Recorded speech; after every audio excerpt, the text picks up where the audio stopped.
के film city के नाम से मशहूर नोएडा स्थित मारवा स्टूडियो में 3 दिवसीय चल रहे 11वें ग्लोबल लिटरेरी फेस्टिवल नोएडा 2025 के दूसरे दिन के पहले सत्र में साहित्य क्या है, क्या लिखा हुआ सब कुछ साहित्य है, इस पर परिचर्चा की गई। भारतीय संस्कृति के अनुसार दीप प्रज्वलन और गणेश वंदना के साथ कार्यक्रम की शुरुआत की गई। कार्यक्रम में देश विदेश से अतिथिगण ने अपनी उपस्थिति दर्ज कराई। इसमें doctor Sandeep Marwah, festival president and chancellor at university of media and arts, Capaya Rodriguez Gonzalez, ambassador of Venezuela, Lakshmi Balluri लेखिका, डॉक्टर पी.के. राजपूत लेखक, करणपुरी लेखक, अवधेश सिंह प्रसिद्ध लेखक, अरविंद मिश्रा प्रसिद्ध लेखक, पवन माथुर प्रसिद्ध लेखक, संजय चंद्रा प्रसिद्ध लेखक, सुशील भारती फेस्टिवल डायरेक्टर मौजूद रहे।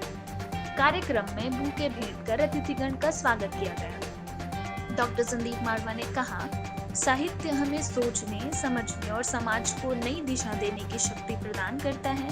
ये सिर्फ शब्दों का खेल नहीं, बल्कि भावनाओं का वह संसार है जो पीढ़ियों को जोड़ता है। वहां मौजूदा अतिथिगण ने भी साहित्य पर अपने विचार साझा किए और स्टूडेंट्स को लिखने के लिए प्रोत्साहित किया।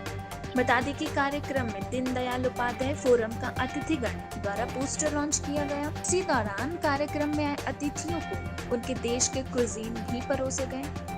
कार्यक्रम के दूसरे हॉल में फोटो एग्जीबिशन का उद्घाटन अतिथिगण द्वारा किया गया। इसमें स्टूडेंट्स की क्रिएटिविटी और उनके कार्यों से सभी गेस्ट प्रभावित हुए और उनकी खूब प्रशंसा की। कार्यक्रम के अंत में उपस्थित अतिथिगण को डॉक्टर संदीप मारवा द्वारा फेस्टिवल मोमेंटो और फेस्टिवल पार्टिसिपेशन सर्टिफिकेट देकर सम्मानित किया गया। I'm glad I got an opportunity to participate in the 11th Global Literature Festival, and I think the theme for today's event was very timely.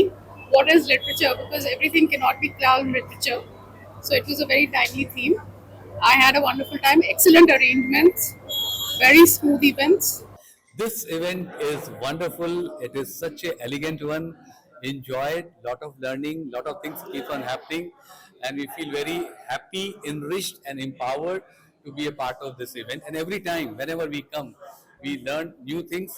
And the people who come from the literature festival, they come with a new theme, new ideas, which is very important for the today's generation, as well as the people who are already crossed the 40-50 years of the age, because reading is very important, and reading gives us an impetus for lot many things to learn. My name is Sandeep Mehta, and I'm very honored to come at the 11th Global International Literature Festival, and I thank Dr. Sandeep Marwa ji to invite me for this wonderful event.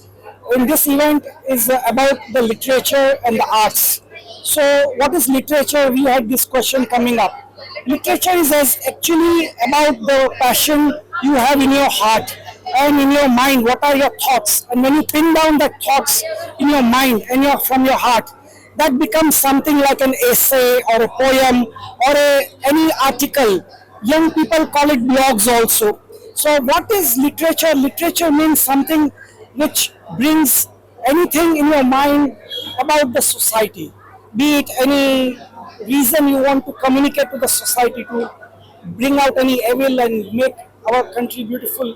So that is about literature. I tell young people these days, this young generation. 11वें global literary festival Noida 2025 का आज ये दूसरा दिन है और उसका ये पहला खास कार्यक्रम चल रहा है, जिसके अंतर्गत हम लोगों ने ये तय किया है कि हम लोगों तक ये बताएं कि जो साहित्य है वो लिखना कितना जरूरी है। क्योंकि मैंने हमेशा ये माना है कि जब आप कुछ लिख लेते हैं, बात करना अलग बात होती है, जब आप कुछ लिख देते हैं तो वही इतिहास बनता है, और इतिहास ही जो है वो साहित्य बनता है।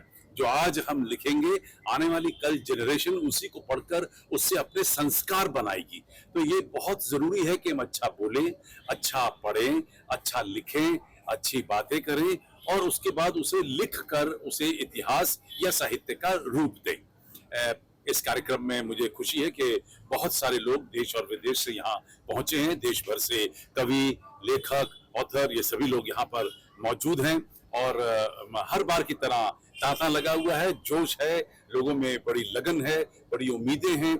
और सबसे बड़ी बात तो ये है कि ऐसे कार्यक्रम को सुनने के बाद जो नया जोश पैदा होता है वो आपको कई बार लिखने के लिए मजबूर कर देता है। और शायद यही वजह रही है कि पिछले कुछ सालों में जबकि हमारे यहाँ पर लेखन पर कभी कोर्स पहले नहीं हुआ करता था, उसके बावजूद भी यहाँ से कई ऐसे महत्वपूर्ण लेखक पैदा हुए हैं, कवि पैदा हुए हैं, जिन्होंने देश भर और दुनिया भर में अपना नाम रोशन किया है। जो 11 ग्लोबल लिटरेरी फेस्टिवल यहाँ पे मिस्टर मारवा स्टूडियोज में हो रहा है, ये काफ़ी एक अच्छा इनिशिएटिव है जो 11th ईयर में है, और ये आई थिंक सबसे बड़ा नॉन गवर्नमेंट इनिशिएटिव है। Literary agents, all the author's, all the literature specialists, everybody is here, and it's a very big occasion which happens every year.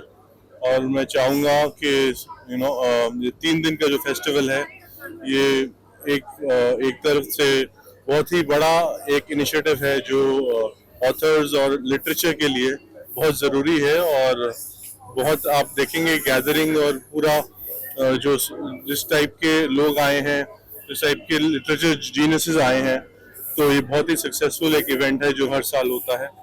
और मैं शुभकामनाएं देना चाहूँगा पूरी टीम को और सब स्टूडेंट्स को, और वो ज़रूर इस लिटरेचर फेस्टिवल से बेनिफिट करेंगे और काफ़ी नेटवर्क्स और कनेक्शंस इससे बनेंगे, जिससे वो उनको अपने करियर में भी काफ़ी हेल्प मिलेगी। Oh, it's a wonderful event, and I'm really happy that I came here, and I enjoyed interacting with all the youngsters and also the oldies, like my age.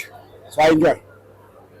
So, sir, how can you define literature to the other people? Nowadays, literature is very fade away. So, what do you want to say about that? So literature, yes, I know literature has become a very paid event.